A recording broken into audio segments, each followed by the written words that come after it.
É uma alegria estar novamente com os irmãos nessa escola dominical virtual, onde podemos estudar a palavra de Deus. Eu quero iniciar esse momento registrando nosso pesar, nossa dor com o falecimento da nossa irmã Eunice Bueno Moreno, ocorrido na madrugada de ontem. Ontem foi um dia de tristeza, de despedidas, em que estivemos com a família reunidos ali, mas também podemos celebrar, testemunhar a obra que Deus fez na vida daquela irmã querida, na sua família. Sabemos que o legado que foi deixado foi um legado permanente, porque foi a obra de Cristo na vida dela, e nós queremos então registrar nosso lamento, nossa dor, mas também nosso louvor a Deus, porque a obra de Deus é completa, e cremos e sabemos que nossa irmã está nas mãos do Senhor, nos braços do Pai. Nós também queremos, nessa manhã, registrar, parabenizar os nossos jovens por ocasião do Dia do Jovem Presbiteriano. É um momento em que nós reconhecemos a importância do trabalho da juventude cristã, da juventude presbiteriana em nosso país, em nossa igreja. E a minha palavra para cada jovem, para cada adolescente, é que Deus esteja abençoando a sua vida, te fortalecendo e motivando cada um dos nossos jovens a continuarem firmes no caminho do Senhor, servindo a Deus, com o coração voltado para a palavra e para a obra que Deus tem a realizar em nossas vidas neste mundo. Com essas palavras eu quero começar, então, com uma oração. Quero convidar a todos para estarmos orando neste momento e eu quero fazer essa oração com os irmãos. Senhor Deus amado, nós nos entregamos a Ti mais uma vez, Te louvamos porque Tu és o nosso Deus. Louvamos, ó Pai, pela vida, louvamos pela noite que nós tivemos de descanso, pelo dia de hoje, pela renovação da Tua graça em nossas vidas. Nós queremos Te bendizer, ó Pai, reconhecer toda a Tua bênção, todo o Teu grande amor para conosco. Queremos continuar pedindo que Tu estejas abençoando a família enlutada, a vida da Anaís, o Luiz, as crianças, toda a família, os demais sobrinhos, familiares da nossa irmã Eunice, nossa irmã Lídia Bueno, lá em Curitiba, que também é a irmã que está passando por esse momento de saudade da sua irmã querida, que passou para os braços do Senhor. Que o Senhor esteja cuidando, Pai, de toda essa família querida. Também queremos pedir uma bênção especial pela vida dos nossos jovens, todos os nossos jovens da nossa igreja aqui em Rolândia, todos os jovens presbiterianos em nosso país, a juventude de modo geral. Que o Senhor abençoe, que o Senhor fortaleça, que o Senhor continue cuidando e orientando a vida de cada um dos nossos queridos, para que os jovens sejam fortalecidos no Senhor, renovados em Ti, e que possam estar firmados no propósito de servir a Deus, servir o Senhor por toda a sua vida. Ó Deus amado, também queremos pedir a Tua bênção sobre nós agora, cada um daqueles que está participando conosco nessa transmissão, que Tu estejas abençoando cada coração, tanto os irmãos aqui de Rolândia, como aqueles de outros locais, família, minha família, queridos do nosso coração, que Tu estejas tomando nas Tuas mãos e abençoando e falando conosco, Pai, nessa manhã, nos dando a Tua palavra que orienta a nossa vida e que nos fortalece, para que possamos viver uma vida segundo a Tua vontade. Nós Te pedimos assim, Te louvamos, ó Pai, por tudo, em nome de Jesus. Amém. Queridos irmãos, nós vamos estudar nessa manhã sobre o tema da liberdade cristã. Esse é um tema que é muito recorrente na vida cristã, nas pregações, na dinâmica da vida, porque é algo que tem a ver com o dia a dia que nós vivemos. O ser humano vive em busca da liberdade. O ser humano tem esse anseio. E nós vemos que o homem por si mesmo, ele dá respostas variadas sobre o que é liberdade. Mas a resposta correta, a resposta exata sobre esse assunto, sobre o que vem a ser a liberdade verdadeira para o cristão especialmente, essa resposta está na palavra de Deus. Essa resposta ela não pode ser baseada no que nós achamos somente, nunca, mas naquilo que Deus estabeleceu na sua palavra. A grande questão é que nós temos que perguntar será que poderíamos afirmar que o cristão tem liberdade? Ou a que está sujeita a liberdade do crente? O ser humano pode esperar uma liberdade plena, definitiva? Nós vemos que a resposta é que a única possibilidade de liberdade para o ser humano é a liberdade em Cristo. É uma liberdade que só Ele pode nos dar. Então, sim, o cristão tem liberdade. Mas vamos ver também algumas qualificações, algumas orientações, algumas limitações até da liberdade que a palavra mesmo coloca para a nossa vida. João Calvino afirma que a doutrina da liberdade cristã é um apêndice da justificação, pois a justiça que Deus imputa ao ser humano traz a este a verdadeira liberdade. É mediante a obra de justificação, a declaração ou a decisão de Deus em justificar o ser humano, seus filhos, que nós podemos ter a liberdade. Então isso é maravilhoso saber.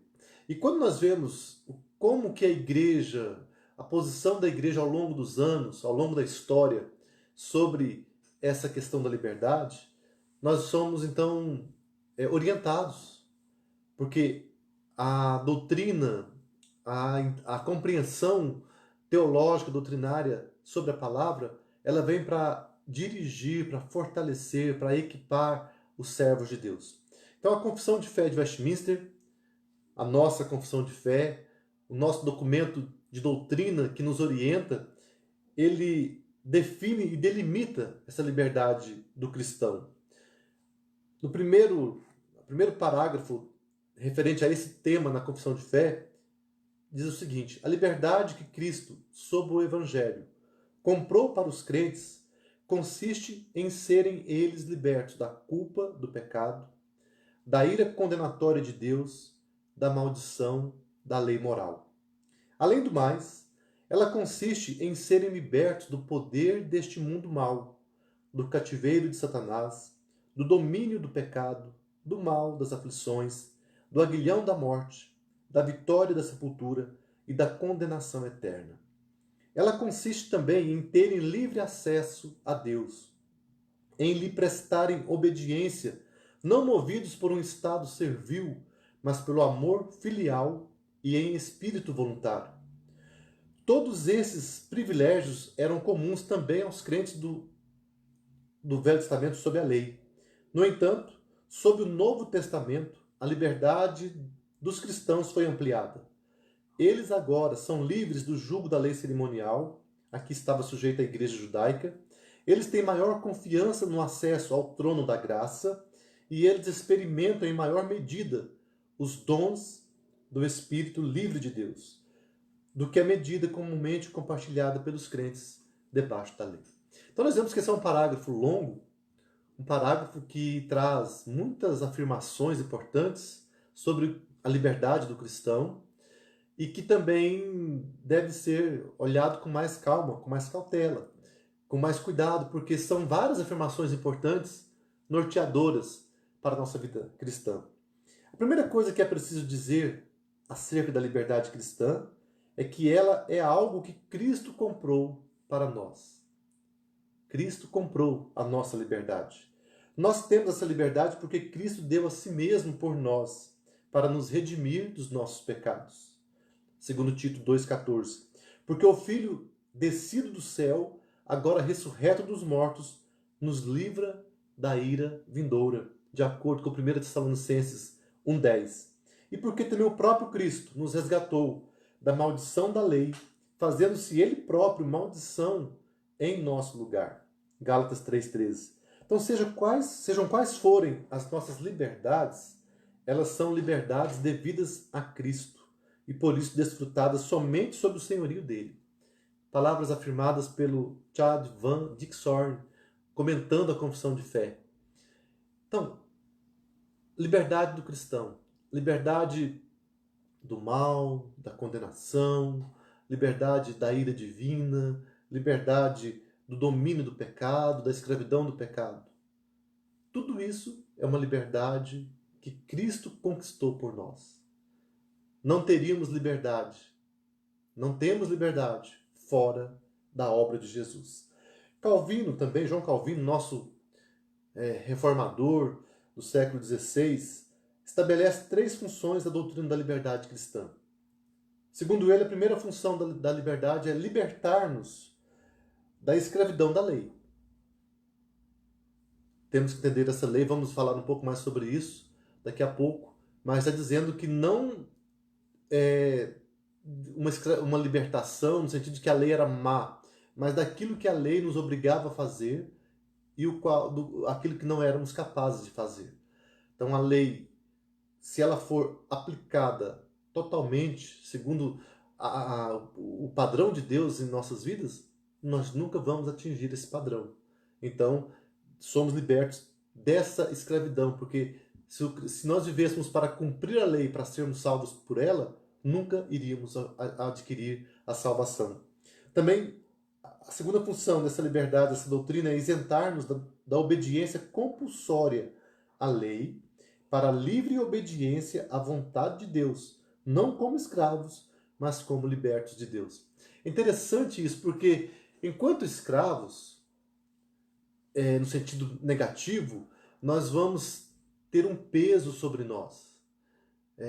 Vemos que aqueles que tentavam cumprir a lei cabalmente, no sentido de serem perfeitos, eles estavam sempre se sentindo devedores. E eles viviam debaixo de um peso muito grande. Enquanto que aqueles que percebem que alguém cumpriu a lei no lugar deles, esses são libertos. Então nós temos essa obra que Jesus fez em nosso lugar. Jesus cumpre a lei, ele sofre todos os sacrifícios, sofre todas as penalidades da lei. Sobre ele são colocadas as condenações, todo o peso da ira de Deus, de maneira que nós, quando cumprimos a lei, quando cumprimos a vontade de Deus, isso não é por uma obrigação ou por um peso, estamos sendo escravizados, obrigados a fazer aquilo sem que seja da nossa vontade. Mas quando nós queremos e fazemos a vontade de Deus, o fazemos como filhos, porque amamos a Deus. E isso é um prazer, é uma alegria. Nós vamos tendo cada vez mais o propósito de viver segundo a palavra de Deus, porque Deus já nos deu algo muito maior. Deus já nos conquistou. Então, diferentemente daquele pecador que toda vez que ele pensa em fazer alguma coisa boa, aquilo é um peso para ele. Toda vez que ele pensa em servir a Deus, aquilo é para ele uma acusação, porque ele sabe que não vai conseguir. Para aquele que foi liberto em Cristo Jesus, ele sabe que ele vai viver, ele vai trabalhar, vai se esforçar, vai buscar viver uma vida agradável a Deus, porque primeiro Jesus fez isso por ele. Então é confiado nesse poder, nessa obra perfeita de Jesus, que nós também somos capacitados a viver buscando a satisfação da vontade de Deus, viver em liberdade, fazendo coisas boas, agradáveis a Deus, com alegria no coração, e não com aquele peso, com aquele sentimento de dificuldade e de indisposição. Mas também a terceira finalidade dessa doutrina é conceder à consciência o livre uso das coisas havidas por indiferentes. Então é ter a liberdade. O cristão também vive uma vida de liberdade no trabalho, no lazer, aquilo que é indiferente, aquilo que não é contra Deus, nós podemos fazer livremente, fazer de uma maneira feliz, porque estamos vivendo livres, somos livres em Cristo. Então, o cristão pode praticar um esporte, ele tem essa liberdade, ele não é vigiado porque ele está fazendo algo que é proibido. A questão de comer e beber, que antes a lei colocava tantas, porque era necessário que se colocassem tantas restrições, o próprio Cristo vem e diz que aquilo que Deus santificou não devemos considerar comum ou imundo. O próprio Espírito Santo orienta, fala. Jesus Cristo diz que o que contamina é o que entra, não é o que entra, mas o que sai da nossa boca, mostrando também isso, é uma mudança de padrão. Nós temos uma liberdade, temos agora fomos libertos daquele peso de termos que viver cumprindo a lei cerimonial, com tantas regras, tantas restrições e limitações. Isso é tremendo.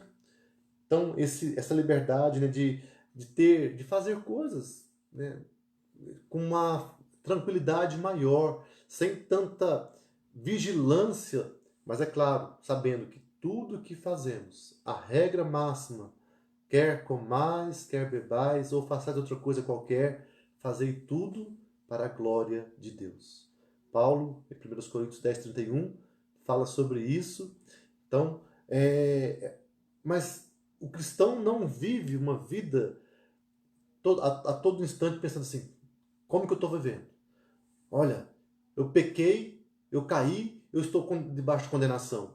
Não. O cristão vive uma vida dizendo que eu quero fazer o melhor, eu quero fazer aquilo que agrada ao Senhor, mas eu sei que Jesus me ama, Jesus morreu na cruz no meu lugar, Ele já pagou por mim, Ele já fez o sacrifício suficiente em meu favor. E assim eu posso viver uma vida de liberdade.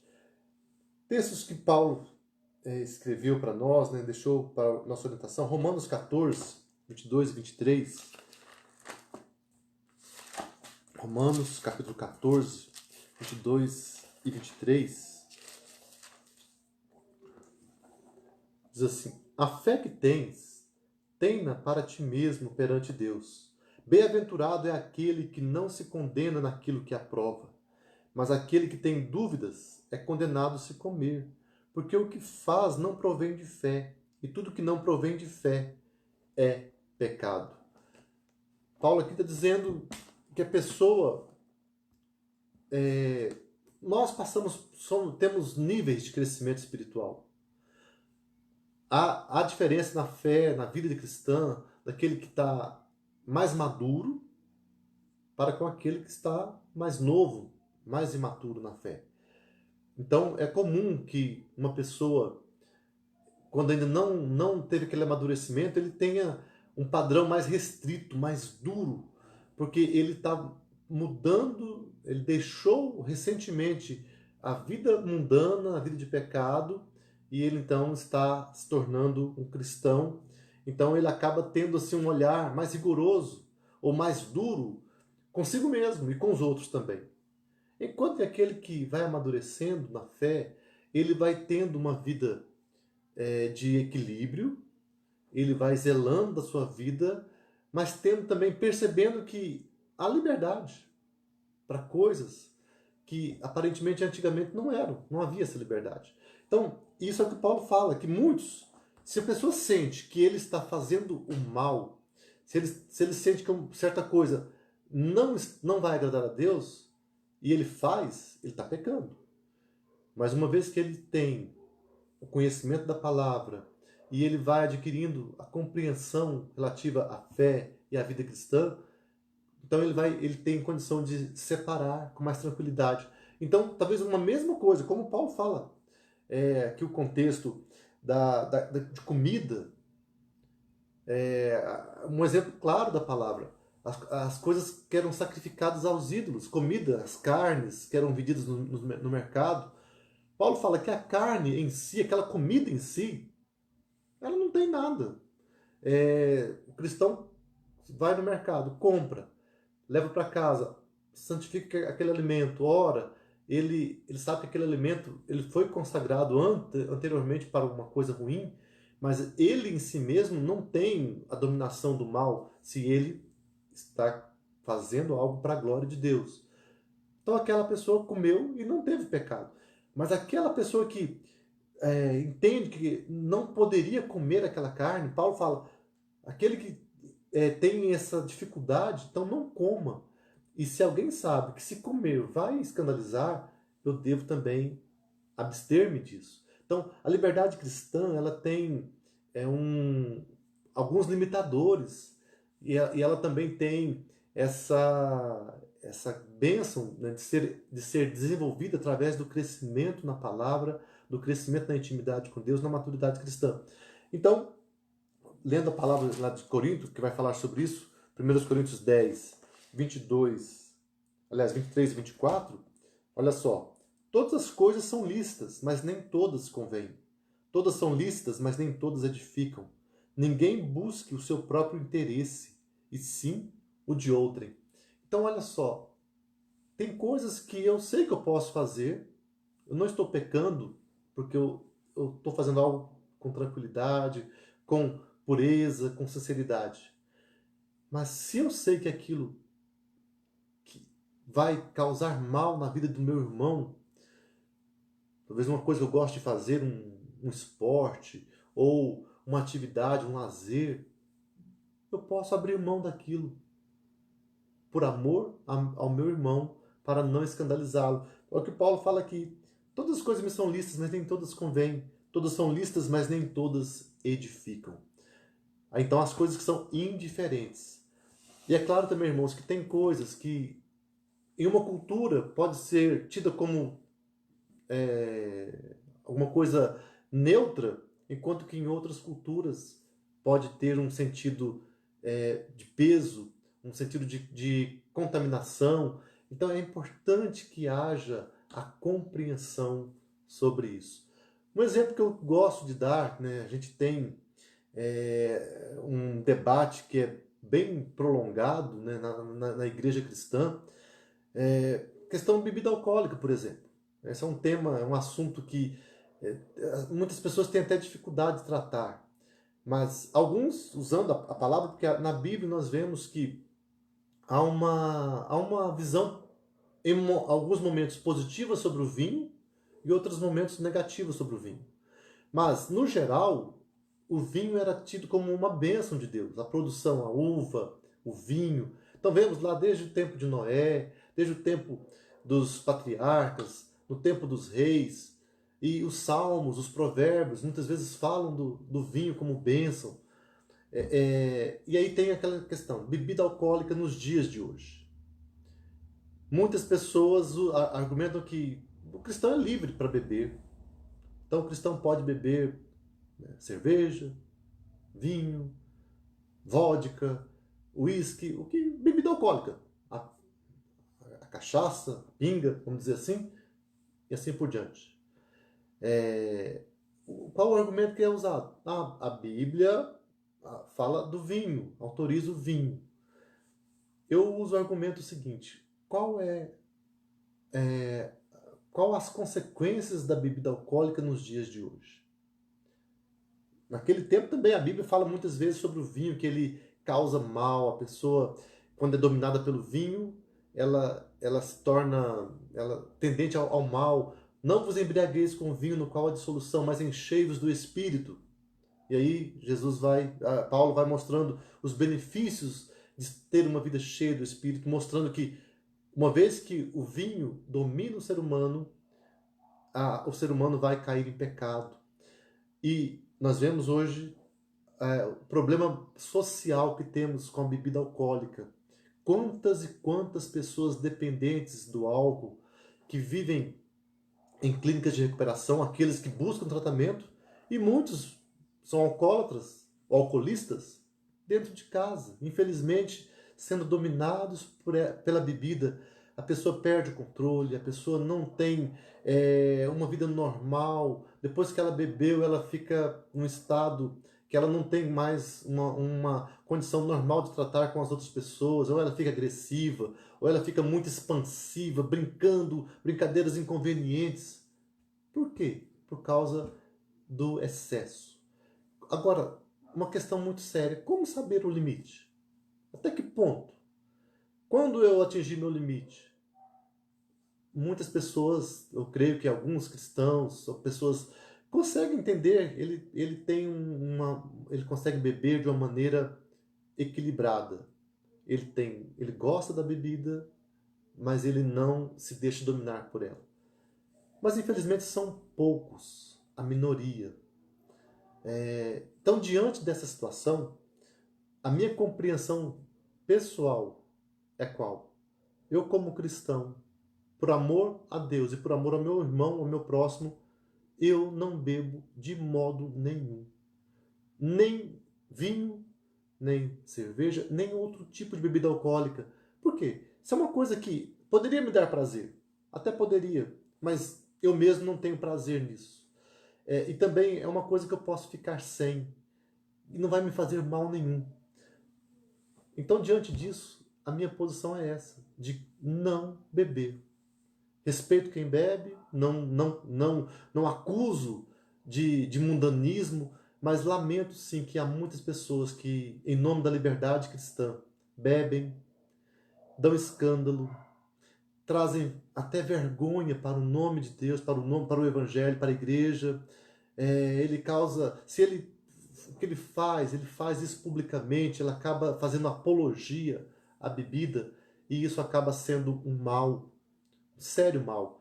Então, é um desafio para nós. Nós precisamos ter equilíbrio. Esse é apenas um exemplo que eu estou dando sobre a liberdade, sobre a situação, sobre os desafios da liberdade cristã, mas é uma questão muito importante. E o que eu falo? A minha posição, o meu desafio para a igreja, para a minha igreja, a qual pastoreio, para aqueles que são meus amigos, irmãos, família, se você puder, evite. Abra mão da bebida. Deixe. Isso não vai ser prejuízo para você e você vai estar ganhando, talvez, oportunidades de testemunhar. Você vai estar se livrando de riscos inconvenientes para a sua vida. Outra palavra importante que eu digo, para aquele que é cristão, para aquele que tem uma posição como servo de Deus, que busca uma vida cristã. Se você, ao beber, se você gosta, você aprova a bebida, se você bebe e você começa a perceber que você está ficando descontrolado, uma vez, duas vezes, três vezes, se você começa a ficar inconveniente com aquela bebida que você está bebendo ali, eu te aconselho, busque tratamento. Busque uma orientação médica, porque pode ser que já haja sintomas de dependência química.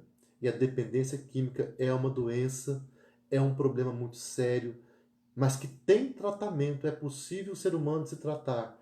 Isso com relação à bebida, ao cigarro, a qualquer outro tipo de coisa que gera dependência, drogas, né? Então, mas é um exemplo que eu estou dando com relação à bebida especificamente, que você então que se você percebe que começou a ter alguns sintomas, algumas repetições de exageros, de excessos, o cristão, a partir daquele momento, pela palavra de Deus, uma vez que ele começa a ter descontrole, ele tem que tomar uma posição de abstinência. Porque ele já está se tornando dependente químico. E uma vez que ele se torna dependente químico, ele não tem mais controle. Se ele começa a beber, ele não tem mais controle sobre quando parar, como parar. E sem falar do que, no final, a consequência da bebida para muitas pessoas são doenças graves, cardíacas, doenças do fígado, cirrose, outras doenças, né, do organismo como um todo. Então, o uso continuado da bebida traz malefícios para o ser humano. Então, como pastor, um adendo a esse assunto, olhando para esse tema da liberdade, vemos que, como Calvino disse, aquele que é indiferente, nós temos liberdade. Mas até mesmo aquilo que é indiferente pode ter alguns aspectos, né, que para um é indiferente, mas para outra pessoa pode não ser indiferente. E aí, então, por isso, a tomada de uma posição, né, de um cuidado maior, de ter assim, uma postura até de sacrifício em nome do amor que eu tenho para com o meu próximo. Mas continuando, eu falei um pouco sobre, nós fizemos referência à questão do tempo da lei, do Antigo Testamento para o Novo Testamento. Qual a diferença do cristão com relação à liberdade do tempo do Antigo Testamento para com o tempo do Novo Testamento? Então, na era do Evangelho, nossa liberdade é ampliada imensuravelmente e os fardos da vida são aliviados. já que o pesado jugo da lei cerimonial é retirado de nossos ombros. Havia um aspecto escravizador e infantil na tutela da lei. Tão radical foi o fim dessa antiga ordem, e tão fora do comum essa liberdade, que alguns convertidos judeus do primeiro século e alguns do século XXI, do nosso tempo, de todos os tempos, não conseguiram e não conseguem imaginar a vida sem as antigas cerimônias. Dixon falando também sobre isso. Então, a lei cerimonial era a lei de Deus, dada a Moisés, aos profetas ali, ela foi estabelecida pelos servos de Deus, mas ela tinha um propósito, que era anunciar Jesus. A lei cerimonial apresentava orientações sobre como deveria ser o ritual, o culto no templo, no tabernáculo, no Antigo Testamento. E aquelas cerimônias, aqueles rituais, geralmente tinham um sentido. Eles apontavam para Jesus. O símbolo maior desse apontamento para Jesus é o Cordeiro de Deus. O Cordeiro que era morto, o Cordeiro que era sacrificado para a remissão de pecados, o Cordeiro da Páscoa, o Cordeiro que era morto no lugar dos pecadores, ele apontava para Jesus. Mas todos os demais rituais, os dias, acabavam que eram preparação para a vinda de Jesus. Com a vinda de Jesus, ele cumpriu a lei. É por isso que ali ele vai falar do dia de sábado, no sentido de que não é o sábado, não é o homem para o sábado, mas o sábado para o homem. Ele vai trazer uma explicação, né? Já tivemos até um estudo sobre isso há um tempo atrás, falando, né, da significação do sábado, do dia de sábado, que hoje é o nosso domingo, que servimos a Deus. Mas vemos que então aquelas leis, aqueles dias, festas, todas acabaram sendo então cumpridos em Cristo, e a partir de Cristo o cristão não tem mais aquele peso. Paulo mesmo vai falar que não temos mais que nos preocupar com festas, dias de lua nova, de sábados, naquele sentido restrito ou estrito que havia no Antigo Testamento. Porque Jesus já veio e ele então cumpriu cabalmente a lei. Então, o sacrifício que nós temos que fazer hoje é um sacrifício do coração. Algumas vezes também sacrifícios físicos, de entrega, de abrir mão de alguma coisa, ou de fazer outras coisas, trabalhar no reino de Deus, mas não com aquele significado de fazer sacrifício, um sacrifício expiatório, matar um cordeiro. Não, Jesus já morreu, o Cordeiro de Deus já morreu, já foi entregue no nosso lugar. Então, Jesus nos deu uma liberdade com novas responsabilidades. A igreja é enviada ao mundo de maneira muito clara a pregar o evangelho, a fazer discípulos. Isso que antes os judeus não tinham tão claramente na sua rotina, a igreja cristã tem de maneira definitiva e clara. Nós devemos viver neste mundo proclamando o nome de Jesus, fazendo discípulos, anunciando o nome de Jesus até que ele venha. Então, vemos aí diferenças, vemos aí a ampliação da liberdade, mas também algumas responsabilidades que foram trazidas, que não eram ainda tão fortes ou tão claras para o povo de Deus no Antigo Testamento. Gálatas capítulo 4, ele vai nos falar um pouco sobre isso. Gálatas 4, 1 a 3, e depois versículos 6 e 7. Gálatas 4, de 1 a 3. Digo, pois, que durante o tempo em que o herdeiro é menor, em nada difere de escravo, posto que ele é senhor de tudo. Mas está sob tutores e curadores até o tempo predeterminado pelo Pai. Assim também nós, quando éramos menores, estávamos servilmente sujeitos aos rudimentos do mundo. Versículos 6 e 7. E porque vós sois filhos, enviou Deus ao nosso coração o Espírito de seu Filho, que clama, Abba, Pai. De sorte que já não és escravo, porém filho, e sendo filho, também herdeiro de Deus. Então há uma diferença nesse sentido, porque a lei ela realmente era algo que era maravilhoso, a lei é boa, mas o aspecto cerimonial da lei era um fardo pesado para o povo de Israel. Enquanto que o Evangelho, que também traz para nós a lei moral, que ela mantém a lei, ele mantém a lei moral de Deus em vigor para nossas vidas, mas temos a liberdade daquele fardo pesado do Antigo Testamento.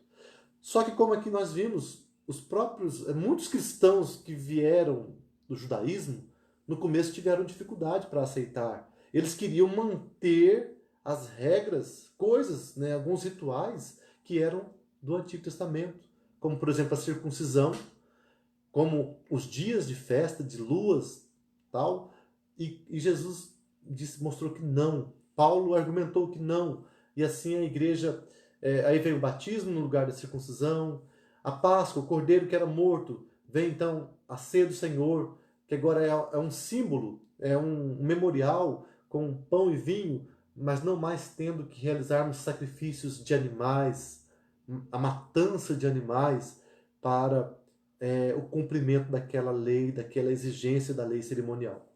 Então isso é liberdade. Cristo, o herdeiro, o Filho de Deus, veio e ele então nos deu essa liberdade completa. Então são as vantagens que nós, como povo de Deus, na nova dispensação, debaixo do Novo Testamento, da palavra de Deus trazida do Evangelho de Cristo Jesus para nós, então nós temos essa vantagem, temos muitas vantagens. Hebreus fala também disso, que muitos, os cristãos, os crentes da antiga aliança, da antiga dispensação, aliás, os cristãos do Antigo Testamento, eles viviam esperando a promessa, enquanto que nós, a igreja do Novo Testamento para cá, já temos o cumprimento das promessas. Já olhamos para alguma coisa que já foi cumprida. Os cristãos do Antigo Testamento, ou então os crentes, o povo de Deus do Antigo Testamento, eles olhavam para a promessa futura. A promessa, o Messias era algo futuro. Nós olhamos para o Messias como algo que já veio. Cristo já veio, já aconteceu no passado. Já temos um conhecimento histórico de toda a obra que Deus fez. Então, por isso são vantagens.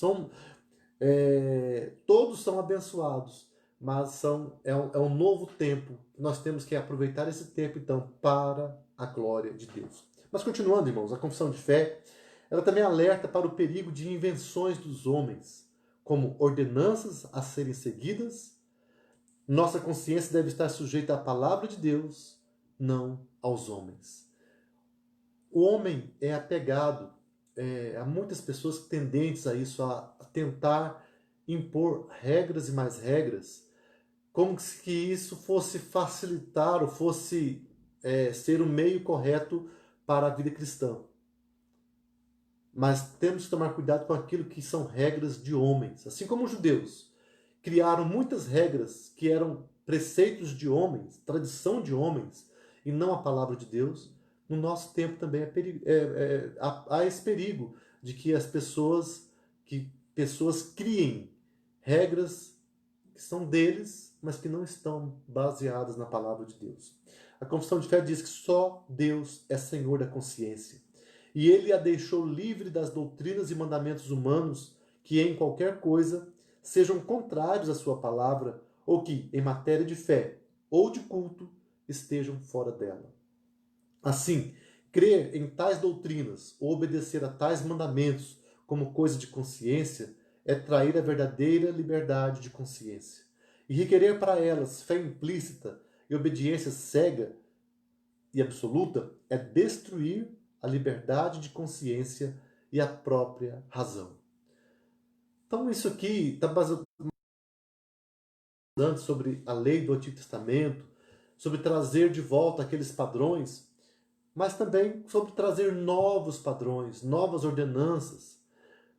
Infelizmente nós vemos aí hoje, os irmãos têm acompanhado nesse tempo da pandemia, igrejas, pessoas, pastores que apresentam soluções em nome de Deus, mas que não são verdadeiras soluções. É triste ver a igreja se tornando uma igreja mística, uma igreja que está seguindo não a Bíblia, não a palavra de Deus, mas preceitos de homens. Recentemente, eu recebi um vídeo, uma gravação de um pastor anunciando que haveria 3 dias de escuridão, 3 dias de trevas, que não haveria energia, haveria escuridão dia e noite, os carros não iriam funcionar, não haveria luz, não haveria internet, não haveria comunicação, que o cristão deveria comprar velas, trazer velas, os crentes deveriam comprar velas para nesse tempo de escuridão acender as velas, viver, ficar fechado. Também ele dizia que ninguém devia abrir a porta, porque se o crente abrir a porta, o demônio ia entrar na sua casa. E aquilo foi colocado, até recebi uma mensagem de uma irmã perguntando sobre isso, se isso era verdade, se era assim mesmo. Qual foi a minha resposta? Cuidado. Não é verdade. Não está na palavra de Deus. Deus deu uma revelação só para aquela pessoa, falando de coisas assim, até contrárias à palavra, porque como que o demônio pode entrar na minha casa e pode trazer para aquele que é lavado pelo sangue do Cordeiro? O demônio não tem poder de penetrar na minha vida, ele pode estar por perto. E quem diz que ele não pode estar rondando a minha vida? Mas ele não tem poder de tocar, de fazer alguma coisa que tire a minha paz com Deus, ou que tire a minha intimidade com Deus. Não. O demônio pode fazer coisas ruins, como fez para Jó. Trouxe dores, trouxe maldições, trouxe doenças. Pode. O inimigo, Deus pode permitir isso que aconteça, mas entrar na minha vida, controlar a minha vida, de tal maneira que eu perca a minha intimidade com Deus? Não. Então, a resposta para essas perguntas, alguém vem e faz uma pregação e traz uma palavra tão assim, como se fosse, olha, Deus me mostrou, Deus me falou. Mas espera aí, Deus não vai dizer alguma coisa contrária à sua palavra. Então, é por isso que nós temos que tomar cuidado. Também, eu não vou deixar de citar aqui o exemplo recente daquele pastor vendendo, não vendendo, ele colocou como semeando no reino de Deus, né? A semente de feijão, com aquela gravação, "Se tu uma bênção", e ele pedindo ofertas do valor de R$1.000, de R$500, R$100, e contando que uma irmã, com aquela semente que ela semeou, ela foi curada da Covid-19. Se aconteceu um fato com alguém, uma coincidência, vamos dizer assim, tá, quem curou foi o feijão ou foi Deus? Nós temos que ter sempre essa noção. Mas aí a pessoa passar a divulgar como você vai investir, pela fé você vai investir R$1.000, R$500, R$100, numa coisa assim, como se aquilo fosse ter o poder de fazer a obra na minha vida. São resoluções, são ordenanças humanas. O evangelho da prosperidade é um perigo. A doutrina da prosperidade é um perigo para o cristão. É um exemplo que eu estou dando e nós temos que tomar cuidado com aquilo que é preceito de homens, ensinamento de homens, contrários à palavra de Deus. A palavra orienta que o cristão deve ser guiado pela palavra, pela Bíblia. Nós temos a Bíblia, temos o livro sagrado, temos a revelação da palavra de Deus e não podemos abrir mão dela. Temos o perigo sim de errar. Somos humanos, mas quando nós somos guiados pela palavra e não apenas uma pessoa, mas o povo de Deus, como nós temos aí tantos estudiosos, tantos teólogos, tantos concílios que já trataram de assuntos importantes para a fé cristã, não podemos simplesmente achar que Deus vai dar uma revelação nova para um pastor, para uma pessoa, e totalmente contraditório com aquilo que vem antes. Não. Então a liberdade cristã também, irmãos, é importante nós pensarmos nisso. Ela não é uma liberdade para irmos contra a palavra, mas é uma liberdade para nós vivermos debaixo da palavra de Deus. Outro perigo que a confissão de fé levanta é a pessoa querer se voltar para o pecado em nome da liberdade que tem. A nossa liberdade tem um alvo, que é a glorificação a Deus. Então a liberdade do cristão não é para que eu faça, que eu viva pecando, achando que eu estou livre, então eu posso fazer o que eu quero. Não é para libertinagem, é para a glória de Deus. Então a confissão de fé diz o seguinte: aqueles que, sob o pretexto da liberdade cristã, cometem qualquer pecado ou toleram qualquer concupiscência, destroem por isso mesmo o fim da liberdade cristã. O fim da liberdade é que, sendo livres das mãos dos nossos inimigos, sem medo, sirvamos ao Senhor em santidade e justiça, diante dele todos os dias da nossa vida. Então eu estou livre do poder do mal, agora eu quero voltar para o mal? Eu estou livre do poder do pecado, agora eu quero voltar para o pecado? Não é isso. Liberdade cristã não é isso. Liberdade cristã é para nós vivermos segundo a palavra de Deus, com prazer, como eu disse, não temos mais aquele peso, não vamos ser obrigados. Somos filhos de Deus, temos alegria no Senhor, temos alegria da salvação portanto, prazer em fazer aquilo que agrada ao Senhor, em viver uma vida pautada pela palavra de Deus.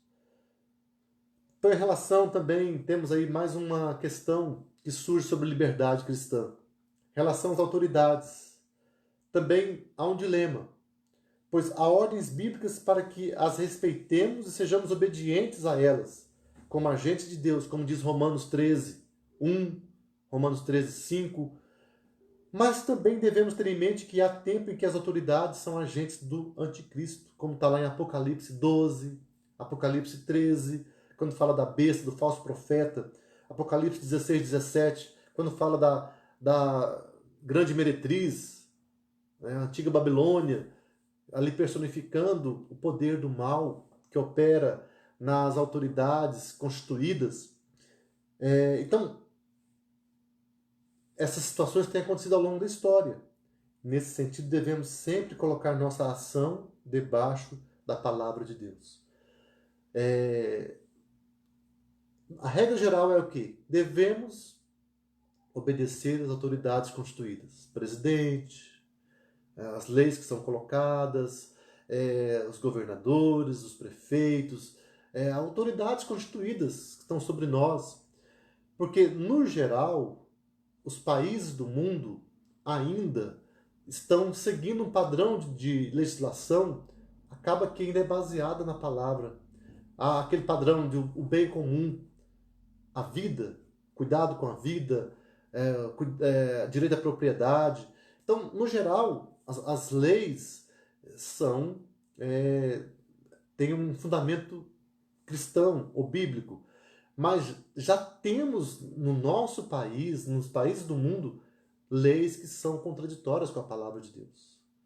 Leis que orientam, que apontam situações que são contrárias à palavra. Por exemplo, o divórcio. A autorização livre para o divórcio é uma afronta à palavra de Deus. O nosso país permite o divórcio, mas porque o país permite, eu vou achar que é normal todo mundo se divorciar? Não. Nós vamos lutar para viver uma vida de fidelidade no casamento, uma vida de construção, de edificação como povo de Deus, zelando, lutando para manter nosso casamento, sabendo que há lutas, dificuldades, mas buscando, enquanto possível, enquanto depender de nós, preservar o nosso casamento. Esse é apenas um exemplo. Mas há também aquela questão de perseguição aos cristãos. Um dia chegará em que o anticristo vai dominar. E de maneira geral, vamos dizer, as leis serão todas contra a igreja. Haverá proibições, haverá mesmo uma perseguição aberta ao funcionamento da igreja, à pregação do evangelho no mundo. E nesse sentido, então, o cristão deve resistir. Ele vai ter que se posicionar. Eu vou, em nome da liberdade cristã, eu vou proclamar o evangelho. Eu posso ser preso, posso ser condenado como o infrator da lei? Sim. mas nesse sentido, mais importa obedecer a Deus do que aos homens. Irmãos, estamos chegando ao final do nosso estudo de hoje, um estudo que eu creio que é muito interessante para nós, que é muito desafiador, a liberdade cristã. Temos que lembrar disso, o cristão é livre, mas livre para servir a Deus, não ao pecado ou à carne. A consciência do cristão está cativa a Deus, pois o cristão vive para Deus. O nosso padrão, o nosso modelo de vida, de liberdade, é o próprio Senhor Jesus. Ele era livre para fazer o que ele quisesse. Jesus podia não ter morrido na cruz em nosso lugar. Ele podia não ter vindo aqui ao mundo, se tornar homem, para fazer a obra da expiação. Mas ele, por amor a nós, ele veio. E ele mostrou, ele abriu mão da liberdade dele para abençoar as vidas. Quantas e quantas vezes ele era importunado e ele abria mão do seu tempo com o Pai para estar com as pessoas e fazer o bem. Então nós somos chamados à liberdade, temos a liberdade, mas a liberdade do cristão, ela tem regulamentos, ela tem as orientações, a palavra nos orienta. E o nosso desafio cada dia mais é este. Vamos buscar na palavra, vamos conhecer a Bíblia, o livro sagrado, vamos nos esmerar em ler, não apenas uma leitura superficial, mas uma leitura em que busquemos aprender de Deus, em que sejamos orientados pelo Espírito Santo de Deus, de maneira que nós possamos crescer, tanto conhecendo, memorizando os versículos, os capítulos, memorizando as palavras narradas ali na Bíblia, mas também entendendo o princípio por trás, os preceitos, o conceito que Deus oferece para a nossa vida. E vivendo assim, nós teremos uma vida de liberdade. Cristo mesmo diz: tomai sobre vós o meu jugo e aprendei de mim, porque sou manso e humilde de coração. Porque o meu jugo é suave e o meu fardo é leve. Então, mas é um jugo, é um fardo, mas é suave. Porque é o jugo e o fardo, são o jugo e o fardo de Cristo. Quando nós vivemos para Ele, quando somos alcançados pela graça, nós temos a capacidade para viver uma vida que é para a glória de Deus, que agrada ao Senhor, uma vida de cumprimento aos preceitos que Ele mesmo estabeleceu na sua palavra. Que nós possamos afirmar isso categoricamente. Sim, eu tenho liberdade. Nós temos a verdadeira liberdade. Nós somos livres do cativeiro da morte, da escravidão do pecado. Somos livres por Cristo e para Cristo. Somos livres para viver uma vida segundo a palavra de Deus. Somos livres para viver uma vida agradável ao Senhor, uma vida de serviço ao nosso próximo, uma vida de dedicação, de consagração. E até mesmo somos livres para nos sacrificar, para nos oferecer como oferta, como sacrifício suave, sacrifício agradável ao nosso Deus. Que Deus nos abençoe, que Deus nos fortaleça, que nos capacite a termos essa vida cada dia mais abundante, essa vida agradável ao Senhor, essa vida feliz, que possamos glorificar o nosso Deus. Amém, queridos? Vamos orar então neste momento, nosso estudo dessa manhã. Senhor Deus amado, muito obrigado, Senhor, quando estudamos a Tua Palavra, quando estudamos assuntos como este, somos tocados, somos tomados de grande alegria, porque a Tua Palavra nos conforta, a Tua Palavra nos orienta, a Tua Palavra nos dá segurança, nos dá uma norma que é segura para a vida, nos dá uma alegria que é permanente. Louvamos a Ti, Pai, pela Tua Palavra, louvamos a Ti pela liberdade conquistada por Cristo em nosso favor, a liberdade da escravidão do pecado, a liberdade do domínio de Satanás, a liberdade da morte, a liberdade de uma vida dominada pelo mal. E somos livres para viver eternamente com o Senhor. Somos livres para viver neste mundo como servos de Deus, como filhos de Deus. Somos livres para testemunhar, para pregar o teu evangelho. Temos a liberdade. Ninguém pode nos impedir de viver essa vida para a glória do Senhor. Por isso, Deus amado, eu te peço, abençoe o teu povo. Abençoe cada um daqueles que está conosco hoje, cada um que está participando desse estudo. Que o Senhor venha trazer ânimo, venha trazer, Senhor Deus amado, força, vivificação espiritual para que possamos viver a tua palavra, viver na tua presença para a tua glória. E, ó Deus amado, e todos aqueles que depois, posteriormente, verão essa mensagem, esse estudo, que sejamos todos edificados pela tua palavra. Seja conosco, Pai amado, abençoe a tua igreja, abençoe o teu povo, e aqueles que ainda não te conheceram, não te conhecem como Senhor das suas vidas, que venham a te conhecer no tempo oportuno e experimentem também a verdadeira liberdade que só Cristo pode dar. Nós te louvamos, ó Deus, te pedimos toda a tua bênção, em nome de Jesus. Amém. Queridos irmãos, Deus abençoe a todos. Obrigado pela participação de cada um. Depois, quem quiser compartilhar esse vídeo para que outras pessoas também possam ver, possam receber esse estudo, essa mensagem da Palavra de Deus, fique à vontade para fazer isso. Para quem é aqui de Rolândia, hoje à noite teremos o culto, primeiro culto presencial, com restrições, com variadas restrições, orientações. Orientamos as pessoas maiores de 60 anos, crianças até 12 anos, menores de 12 anos, a não irem. Mas eu digo o seguinte, aqueles que podem ir numa casa onde há idosos ou pessoas acima de 60 anos, mas tem jovens, os jovens devem ir para a igreja.